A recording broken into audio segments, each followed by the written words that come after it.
Welcome, in front of me I have iGet Smart L203 and I will show you how camera Pro mode looks in this device. So when you are here and swipe for the left, you got the Pro mode, the manual mode.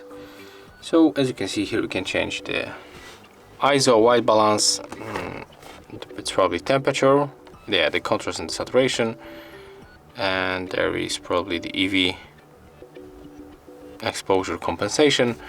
So we can enter for every option here and change it manually, just like that.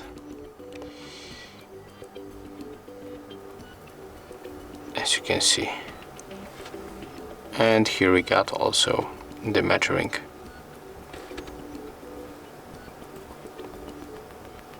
So that's how Pro mode looks in this device.